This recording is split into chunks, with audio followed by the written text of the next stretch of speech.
Hello everyone, my name is Amrit Kaur Pilania and I welcome you to School Z, India's first online school. Continue करेंगे class 6 science का chapter 2। हम पढ़कर आए हैं कि हमें किस किस खाने से क्या क्या मिला है, प्रोटीन हमें कहाँ से मिलते हैं, कार्बोहाइड्रेट कहाँ से मिलते हैं, न्यूट्रिएंट्स हमें विटामिन कहाँ से मिलते हैं, ये सारी चीज़ें हम पढ़ चुके हैं। लेकिन वाटर का क्या काम है शरीर में वो पढ़ लेते हैं। Water helps our body to absorb nutrients from food. Water जो है हमें खाने से न्यूट्रिएंट्स एब्जॉर्ब करने में हेल्प करता है। It also helps throwing out some waste from the body. बहुत सारी ऐसी चीजें हैं जिनकी हमारे शरीर को आवश्यकता नहीं होती, वो आपके यूरिन के थ्रू बाहर निकल जाती हैं।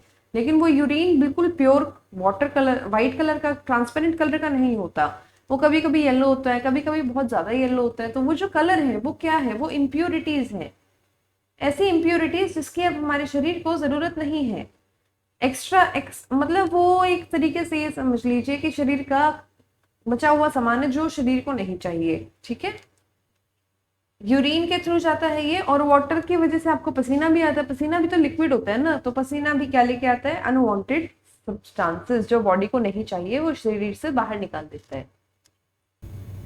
अब वाटर कहाँ कहाँ से मिलेगा हमें? जनरली आप जो पानी पीते हैं उससे तो मिलता ही है आपको। आप दूध पीते हैं उसमें भी क्या होता है, कुछ क्वांटिटी वाटर की होती है, चाय में, कॉफी में। इसके अलावा कोई आप अगर उबला हुआ सामान खा रहे हैं, कुछ भी आप खाना खाते हैं उसमें भी पानी होता है, आपकी मदर पानी डालती है। सब्जियों में नेचुरली वाटर होता है। इसके अलावा पकाते हुए और पानी डलता है। तो कहने का मतलब आपका पानी का कंटेंट पूरा हो जाता है। अगर आपको पानी की शरीर को कमी लगती है तो आपको एक सेंसेशन रिड्यूस होती है, आपके शरीर में एक जरूरत महसूस होती है आपको पानी पीने की, जिसे कहते हैं प्यास लगना। ओके,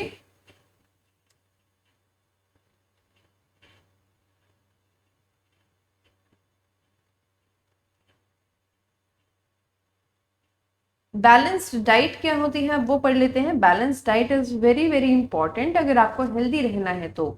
देखिए, बैलेंस्ड शब्द से आप क्या समझते हैं? एक ऐसी चीज जिसमें हर चीज बैलेंस में है, उतनी मात्रा में है जितनी की हमें जरूरत है। समझे आप? तो एक ऐसी डाइट, एक ऐसी खुराक जिसमें सभी न्यूट्रिएंट्स उसी मात्रा में हो जिस मात्रा में आपके शरीर को जरूरत है, तो ऐसी डाइट को हम कहेंगे, ऐसी खुराक को हम कहेंगे balanced diet. Not too much of one and not too little of other. For example, अगर आपको चीनी बहुत अच्छी लगती है, मीठा खाना बहुत अच्छा लगता है, तो ऐसा ना हो कि आप दो दो तीन तीन कटोरी दिन में चीनी की खा रहे हो। वो अनहेल्दी होता है। आपको हर चीज एक बैलेंस में लेके चलना बहुत जरूरी है, क्योंकि excess of everything is bad. Excess of everything is bad. हर चीज की अगर अति हो जाएगी तो वो बहुत बुरी है, चाहे वो खेलने कूदने की मस्ती हो या फिर पढ़ाई। हर चीज की अति शरीर के लिए बुरी है।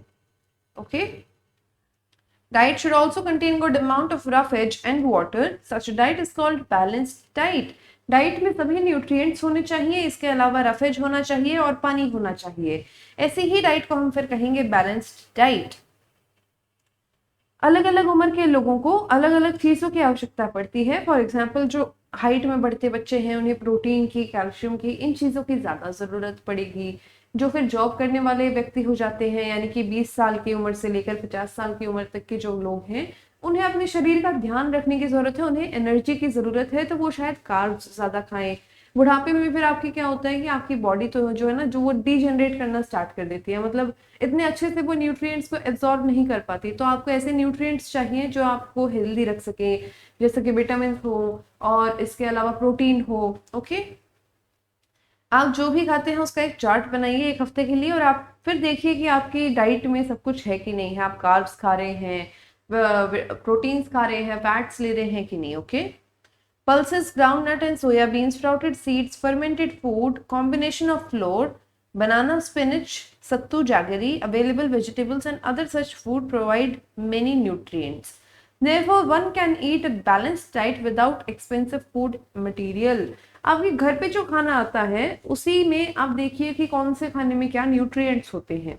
उससे आपको पता चलेगा कि आपको पता भी नहीं है फिर भी आप एक बैलेंस डाइट ले रहे हैं। आपके पेरेंट्स ने इस चीज को इंश्योर किया है कि आप एक बैलेंस्ड डाइट ले। Eating the right kind of food is not enough, it should also be cooked properly so that its nutrients are not lost. Are you aware that some nutrients get lost in the process of cooking and preparation? If the vegetable and fruits are washed after cutting or peeling, then they lose some nutrients.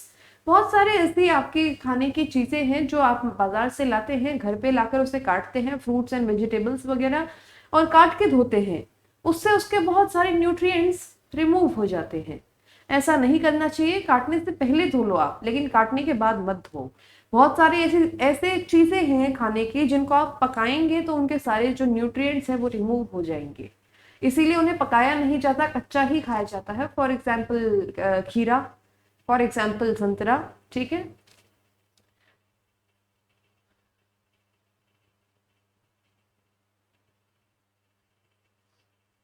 The skin of many vegetables and fruits contain vitamins and minerals.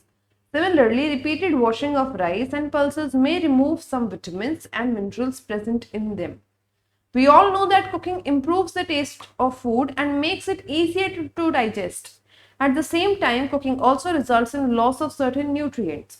Many useful proteins are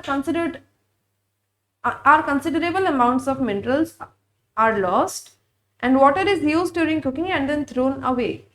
Vitamin C gets destroyed easily. Vitamin C बहुत जल्दी destroy हो जाता है अगर उसे पकाया जाता है तो, इसीलिए कहते हैं कभी भी ना नींबू को सब्जी पकाते टाइम नहीं डालना चाहिए। सब्जी पकाने के बाद जब आप कटोरी में डाल लेते हैं उस टाइम पे ऊपर से नींबू छिड़का जाता है।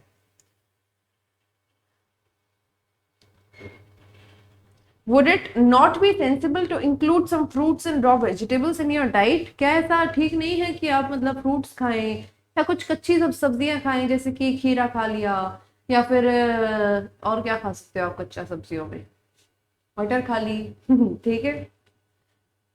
Bucho thought that fats would be the best food to eat all the time. A calorie of fat will give much more energy than a calorie of carbohydrate rich food.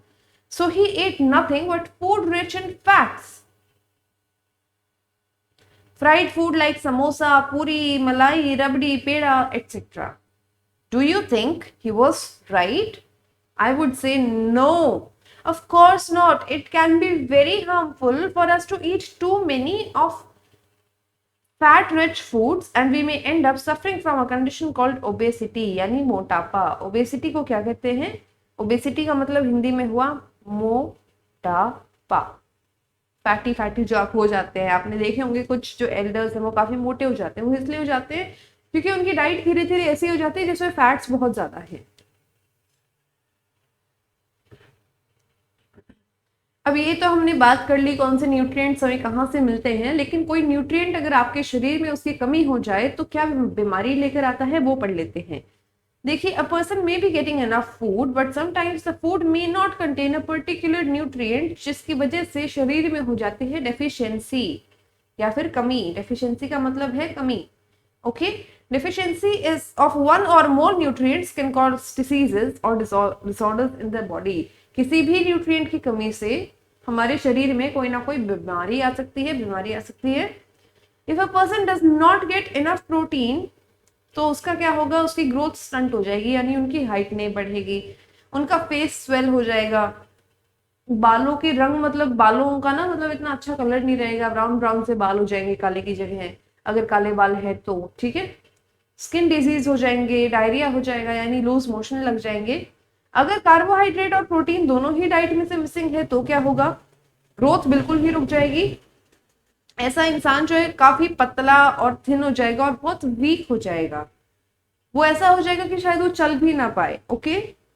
काफी सारे vitamin and minerals की जो कमी है उसकी वजह से भी बीमारियां हो सकती है।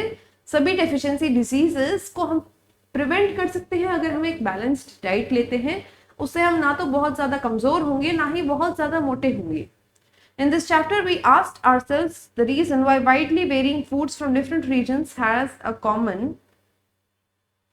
distribution. The distribution we find ensures our meals to have balanced diet. अब देखिए हर जगह पे अगर आप नॉर्थ इंडिया में हैं तो आप रोटी सब्जी खाते हैं, रोटी में क्या है, कार्बोहाइड्रेट है, सब्जी में क्या है आपका कोई न्यूट्रिएंट्स है, फैट्स हैं, प्रोटीन्स है। साउथ इंडिया में आप क्या करेंगे, आप क्या पता इडली सांभर खाएं, तो इडली क्या है, राइस से दाल से बनती है, उसमें प्रोटीन भी हो गया, कार्बोहाइड्रेट भी हो गए, और सांभर में क्या है, दुनिया भर की वेजिटेबल्स हैं अलग अलग तरह की, तो कहने का मतलब ये है कि भारत के अलग अलग हिस्सों में अलग अलग तरीके से खाना खाया जाता है, अलग अलग चीजों को खाने के तौर पे खाया जाता है। फिर भी सभी खाने की प्लेट्स में almost almost equal amount of carbohydrate होगा, इक्वल अमाउंट ऑफ न्यूट्रिएंट्स होंगे। ठीक है, अब कौन से विटामिन या मिनरल की कमी में क्या बीमारी होती है वो देख लेते हैं। विटामिन ए की अगर आपके शरीर में कमी है तो आपकी आईसाइट कमजोर हो जाएगी और पुअर विजन होगा, लॉस ऑफ विजन होगा, अंधेरे में आपको दिखना बंद हो जाएगा और कई बार कंप्लीटली आपकी आंखें जा सकती हैं। विटामिन B1 इसकी कमी में आपको एक बीमारी होगी जिसको कहते हैं बेरी बेरी। बेरी बेरी बोले तो weak muscles and very little energy to work, यानी कि मसल्स बहुत वीक है और काम करने की आपको क्षमता नहीं रहती आप में। विटामिन सी के कारण, विटामिन सी की कमी में आपके शरीर में हो जाएगी स्कर्वी। स्कर्वी बोले तो ब्लीडिंग गम्स, यानी यहाँ मसूड़ों में से ब्लीडिंग होना शुरू हो जाएगा, खून आना शुरू हो जाता है। जो हमारी वुंड्स है, कहीं पे चोट लग जाती है, खरोंच लग जाती है, वो बहुत देर में जाके ठीक होती है, यानी वो ठीक होने में टाइम लगाती है। Wounds take longer time to heal. Vitamin D की कमी में होते हैं रिकेट्स। रिकेट्स बोले तो हमारी जो हड्डियां हैं वो बहुत सॉफ्ट हो जाती है और वो है ना बहुत मतलब ऐसे बेंडी बेंडी हो जाती है, ऐसे मुड़ी मुड़ी सी हड्डियां हो जाती है हमारी। कैल्शियम अगर हमारे शरीर में नहीं है तो क्या होगा, बोन एंड टूथ डीके, यानी हड्डियां भी गलने लग जाएंगी और दांत भी गलने लग जाएंगे। Weak bones, tooth decay etcetera. Iodine की कमी होने पर आपका गला यहाँ से स्वेल हो जाता है जिसे हम कहते हैं गोइटर। गोइटर के कारण क्या होता है, glands in the neck appear swollen. Mental disability in children, यानी अगर गोइटर बच्चों को हो जाए तो उनके दिमाग की ग्रोथ नहीं हो पाती और ऐसा लगता है कि वो बच्चा ना मतलब दिमाग से ग्रो नहीं कर रहा है, सिर्फ शरीर से ग्रो कर रहा है। आयरन की कमी में होता है अनीमिया। अनीमिया बोले तो आप में खून की कमी हो जाती है जिसकी वजह से आपको वीकनेस फील होती है, बहुत कमजोरी फील होती है। ओके, इसी के साथ आपका ये चैप्टर होता है पूरा। आप देखिए इस चैप्टर के एंड में कीवर्ड्स देखो। बैलेंस डाइट आपको अब पता है क्या होता है। Beriberi, carbohydrates, energy, fats, minerals, nutrients, proteins, राफेट्स, स्कर्वी, स्टार्च एंड विटामिन, इन सभी का अब आपको मतलब समझ में आ गया होगा। So I hope that this chapter has been made very very clear by me for you all people. इसकी जो एक्सरसाइजेज हैं वो अगली क्लास में करेंगे। फॉर नाउ इतना ही, मिलते हैं अगली क्लास में, तब तक के लिए bye bye and thank you. This video was presented to you by school से।